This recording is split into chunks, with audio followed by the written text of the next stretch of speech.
In this session we're going to look at the carboxylic acids, and once again we're going to begin by looking at their physical properties. And one thing that is evident for the carboxylic acids is that they have relatively high boiling points. So for example, ethanoic acid that we can see here will have a boiling point of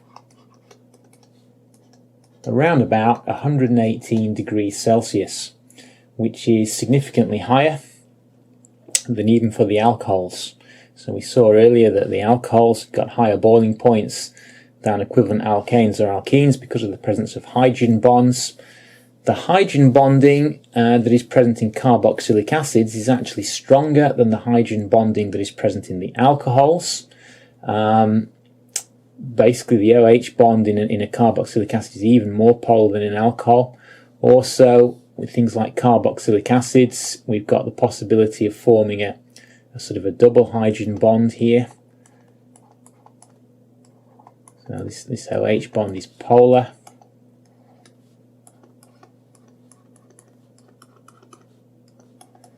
And what it's able to do is form hydrogen bonds. That's showing a hydrogen bond there.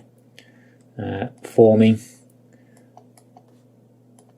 and we can actually form hydrogen bonds between each of these groups. So basically the hydrogen bonding in carboxylic acids is stronger than the hydrogen bonding that we would see between alcohol molecules, and that's why the boiling point of a carboxylic acid will be higher than the carboxylic acid, higher than an alcohol of a similar chain length. So ethanoic acid has got a higher boiling point than either ethanol or even propanol.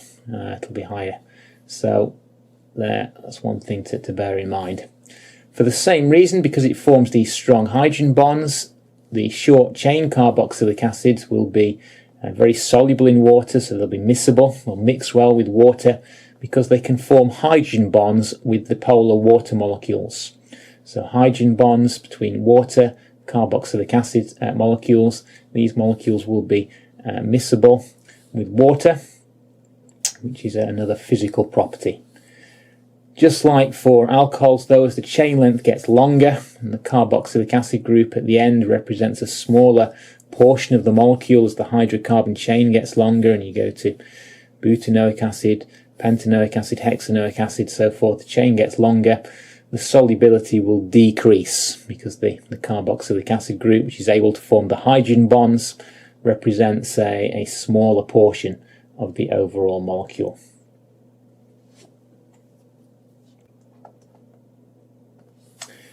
Okay, in terms of chemical reactions, the first thing is, as the name would suggest, carboxylic acids are acidic. And that means in solution, what they will do is they will donate hydrogen ions, H plus ions there, which is what acids is. Acids are H plus ion donors. These organic acids, carboxylic acids, are weaker acids than inorganic acids. So something like hydrochloric acid, HCl in solution, will produce Cl minus and H plus ions. The concentration of hydrogen ions you get with carboxylic acid will be less than with one of these inorganic acids, but nevertheless they are acidic and therefore they participate in the reactions of acids. In particular, they will react with bases, so let's have a look at that. So the first reaction of a carboxylic acid that we will look at is simply the reaction with a metal, in this case magnesium. And what will happen basically is we will form a salt in which the magnesium, the metal ion replaces the hydrogen ion of the acid, and we will form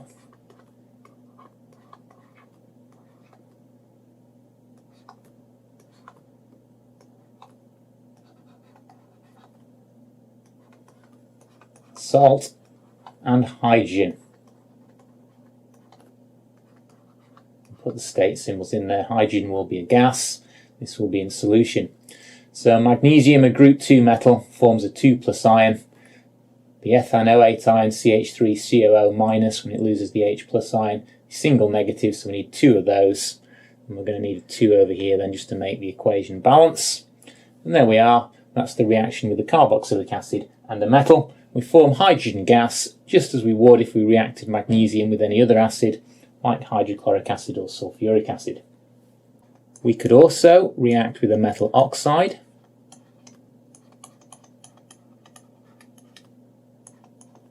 Example, zinc oxide.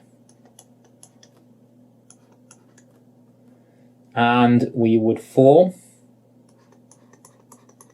a salt again. This time we would get water.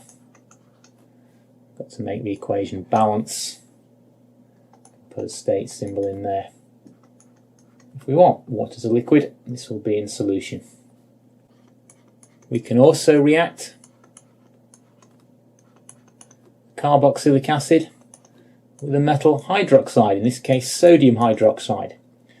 Now hydroxide here is an alkali, which is a special form of base. It dissolves in solution to form hydroxide ions, which will react with the acid. And again we will form salt. This time sodium is a group 1 metal, so it only forms a single positive ion. We need one of them then with the ethanoate ion. And again we'll form water. Again we can put state symbols in if we want. And then the final reaction we're going to look here at is with carbonates. So for example, ethanoic acid again with, let's say, sodium carbonate. Sodium carbonate crystals would be solid to begin with. We'd react that with the acid. We'd see it fizz because we'd give off a gas this time. We'd give off carbon dioxide. Again, we'd form the salt. Again, we'd get water. And this time we'd get carbon dioxide gas.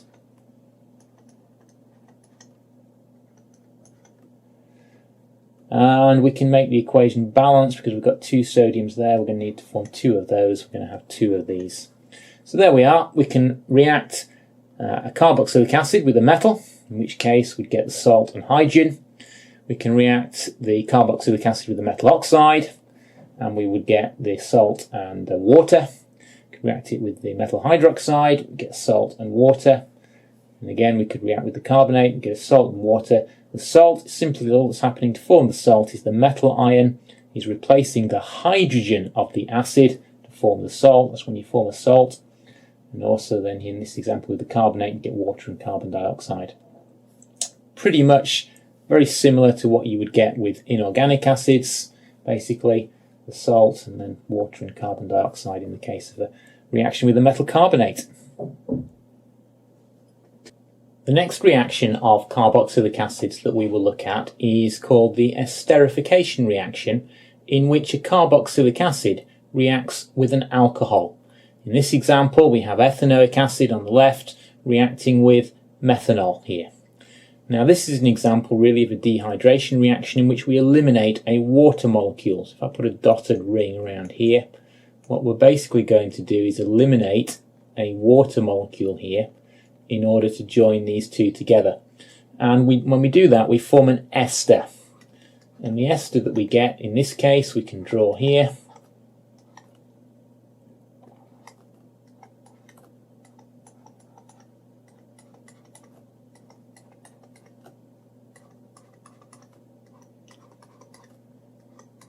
Which will be a molecule that we call methyl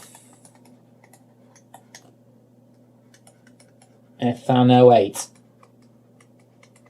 which is an example of an ester. Methyl here, because we've got a CH3 group joined onto this oxygen, and ethan, eth meaning 2, because we've got 2 carbons here from the ethanoic acid. So methyl ethanoate. Had we used ethanol with 2 carbons on here, we would have had ethyl ethanoate. Had we used propanoic acid with 3 carbons on there, we would have had methyl propanoate. Of course, we will also produce a water molecule we've eliminated in the reaction.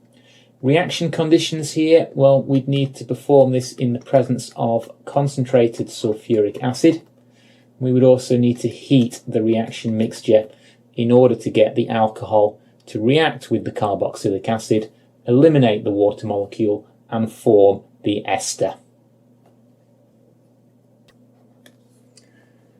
Carboxylic acids are not easily reduced, but if you use a really powerful reducing agent, like for example lithium aluminium hydride,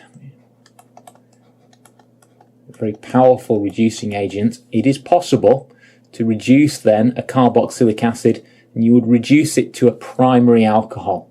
So in the case of ethanoic acid, you would get ethanol. If it was propanoic acid, you'd get propan-1-ol. Butanoic acid, you'd get butan-1-ol, and so on. So, under the action of a powerful reducing agent, we can reduce a carboxylic acid back to an alcohol. And of course, we talked before, we can oxidize an alcohol to a carboxylic acid under the right conditions. The final reaction we're going to look at is the reaction with phosphorus pentachloride, PCl5. And when that reacts with a carboxylic acid, such as ethanoic acid, you'll form a molecule called an acyl chloride by replacing the OH group here with a chlorine. So what we would end up with, this molecule, we call that, when we've got a carbon with a double bond to oxygen, a single bond to chlorine, we call that an acyl chloride. In this particular example, because there's two carbons in the chain, it would be ethanyl chloride. Ethanyl chloride.